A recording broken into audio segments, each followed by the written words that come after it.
علم الإنسان ما لم يعلم. والصلاة والسلام على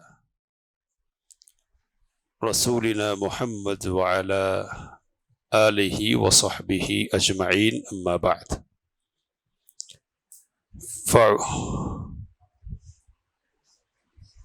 عن أنس بن مالك رضي الله عنه قال: سئل رسول الله صلى الله عليه وسلم عن الخمر تتخذ خلا؟ قال لا. أخرجه مسلم والترمذي وقال حسن صحيح. بلوغ المرام باب ازالت النجاست و بیانها سے ایک روایت ابھی آپ کے سامنے پڑھی گئی ہے. یہ بلوغ المرام کا تیسرا باب ہے جو ہمارے سامنے ہوگا. اس سے پہلے دو ابواب ہمارے سامنے آئے ہیں، ایک باب المیاہ، دوسرا باب الآنیہ، اور اب یہ تیسرا باب ہے باب ازالت النجاسہ و بیانیہ، یعنی نجاست کو دور کرنے کا باب اور نجاستوں کا بیان، یعنی کون سی چیزیں نجس ہیں اور کون سی چیزیں نجس نہیں ہیں. اس سے پہلے یہ بات اصول کے طور پر ہمارے سامنے آ چکی ہے کہ اصل حکم تو چیزوں کے سلسلے میں پاک ہونے کا ہے، یعنی ساری چیزیں پاکی ہوں گی جب تک کہ ناپاکی کی کوئی دلیل مل نہ جائے. ناپاکی ایک حکم ہے، اس حکم کے ثبوت کے لیے واضح دلیل چاہیے کتاب سے اور رسول اللہ صلی اللہ علیہ وسلم کی سنت سے. محض عقل کی بنیاد پہ اور اپنے احساس کی بنیاد پر کسی چیز کو ناپاک نہیں قرار دیا جا سکتا. اس باب کی پہلی روایت آپ کے سامنے پڑھی گئی ہے. انس بن مالک رضی اللہ تعالی عنہ کہتے ہیں کہ رسول اللہ صلی اللہ علیہ وسلم سے پوچھا گیا شراب کے بارے میں کہ کیا اسے سرکے میں تبدیل کیا جا سکتا ہے، تو آپ صلی اللہ علیہ وسلم نے فرمایا کہ نہیں. اسے مسلم نے اور ترمذی نے روایت کیا ہے. یہ جو روایت ہے اس کا ایک پس منظر ہے، اور پس منظر کیا ہے تو ابو داؤد اور ترمذی میں ہے کہ کچھ یتیم بچے تھے جو حضرت ابو طلحہ رضی اللہ تعالی عنہ کے زیر کفالت تھے. ان کی کو وراثت میں شراب ملی ہوئی تھی، تو اب شراب کی حرمت کا حکم آ گیا. حضرت ابو طلحہ رضی اللہ تعالیٰ عنہ نے نبی اکرم صلی اللہ علیہ وسلم کی خدمت میں حاضر ہو کر پوچھا کہ کیا کرنا ہے، تو کہا کہ بہا دینا. پوچھا کہ کیا میں شراب کو سرکے میں تبدیل کر لوں، تو آپ صلی اللہ علیہ وسلم نے کہا کہ نہیں کر سکتے. تو اس روایت سے کیا بات معلوم ہو رہی ہے کہ شراب کو سرکے میں تبدیل کرنا یہ حرام ہے، ممنوع ہے. اور سرکے میں تبدیل کیسے کریں گے؟ تو علماء نے لکھا کہ کوئی چیز ملا دیں گے اس میں، جیسے روٹی ملا دی، پیاز ملا دینے سے ایسا ہوتا ہے، خمیرہ ملا دیں تو سرکے میں شراب بدل جاتی ہے. تو کوئی سا بھی ایسا کام کیا جائے کہ جس سے سکر کی جو کیفیت ہے نا، یعنی نشے کی، وہ کیفیت ختم ہو جائے. تو ایسا کرنے کی اجازت نبی اکرم صلی اللہ علیہ وسلم نے نہیں تھی، تاکہ نہیں کر سکتے. تو اس کی بنیاد پر علماء یہ کہتے ہیں کہ یہ عمل حرام ہے، حرام. اب کچھ سوالات ہمارے سامنے ہوں گے. ان میں سے ایک سوال یہ ہے کہ اگر شراب خود بخود سرکے میں تبدیل ہو جائے تو اس کا کیا حکم ہوگا؟ یا کسی ایسے آدمی نے سرکے میں تبدیل کر دیا اس کو کہ جس کو علم نہیں تھا، تو اب یہ استحالہ کی کیفیت ہے، یعنی بدل جانے کی. تو صورت اور حیت بدل گئی تو حکم بھی بدل جائے گا یا پہلا ہی حکم رہے گا؟ تو صحیح بات اس سلسلے میں یہ ہے کہ اگر خود سے سرکے میں شراب تبدیل ہو جا رہی ہے تو پھر اس کو استعمال کیا جا سکتا ہے، اور حرمت کا جو حکم ہے وہ حکم قائم نہیں رہ جائے گا. امام ابن تیمیہ رحمہ اللہ نے اس سلسلے میں بحث کی ہے، اور انہوں نے یہ ثابت کیا کہ شکل بدلنے سے حکم بدلتا ہے. تو وہ جانور جو وجود میں آیا نا، جیسے مثال کے طور پر خنزیر ہے ناپاک، تو یہ جانور بھی پاک ہی چیز سے وجود میں آیا ہے. ہر چیز کی اصل کیا ہے؟ مٹی ہے نا. تو مٹی کیا ہے؟ پاک چیز ہے. تو اب وہ پہلے کا اعتبار کریں گے یا بعد کا اعتبار کر رہے ہیں؟ ہم بعد کا اعتبار کر رہے ہیں نا. تو موجودہ جو حالت ہے اس حالت کا اعتبار کریں گے. پہلی حالت نجاست کی ہوگی، لیکن اب وہ حالت کیا ہو گئی؟ ختم ہو گئی. نجاست کا نام و نشان مٹ گیا ہے، استحالہ ہو گیا، تبدیلی ہو گئی ہے. تو اب تبدیلی والی جو حالت ہے نا اس کا اعتبار کیا جائے گا اور اس کی بنیاد پر فیصلہ کیا جائے گا.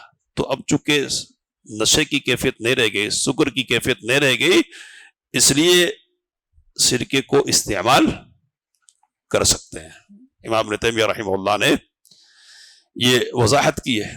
اب اس روایت سے ایک اصولی بات ہمارے سامنے آ رہی ہے. وہ اصولی بات کیا ہے؟ وہ بات ہے سد الذرائع، سد الذریعہ یا ذرائع، ذرائع کو بند کرنے کا اصول. پہلے بھی بات آئی ہے ابھی پہلے کہ ایک چیز جو برائی کا سبب بننے والی ہے اس کو بھی برائی کے درجے میں رکھ کر اس کو بھی روک دیں گے. بہت ساری مثالیں. تو یہاں سرکے سے نبی اکرم صلی اللہ علیہ وسلم نے روک دیا ہے، سرکہ بنانے سے. کیوں؟ تو اس لیے کہ اگر سرکہ بنانے کی اجازت دیں گے تو سرکہ بنانے کی خاطر لوگ کیا کریں گے؟ شراب رکھیں گے، جمع کریں گے. اور جب شراب رکھیں گے اور جمع کریں گے تو پھر کیا ہے؟ خواہش ہو سکتی ہے، اور خواہش ہوگی تو پھر شراب کا استعمال ہو سکتا ہے. تو جو حرام کا ذریعہ ہو وہ بھی کیا ہے؟ حرام ہے، ممنوع ہے. یہ شرعی اصولوں میں سے ایک اصول ہے. سد ذریعہ یا سد ذرائع کا اصول اس کو کہتے ہیں.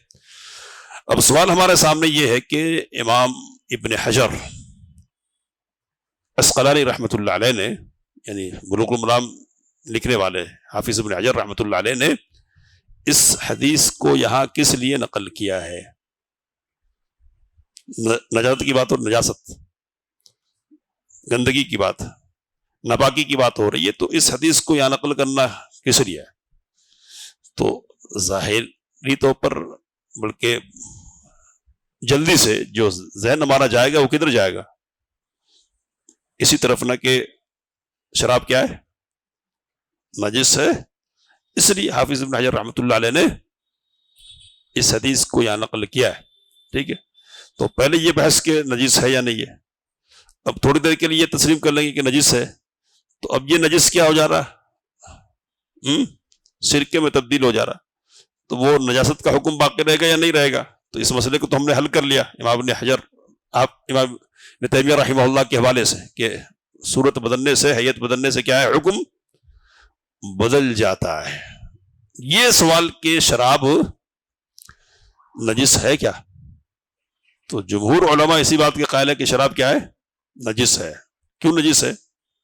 تو یا ایھا الذین آمنوا انما الخمر والمیسر والانصاب والازلام رجس. اے ایمان والو، شراب، جوا، استھان اور فال کے تیر یہ سب رجس ہے، یعنی ناپاک ہے. تو ناپاک کا قرآن مجید نے اس بنیاد پر کیا کہتے ہیں جمہور علماء کے شراب کیا ہے؟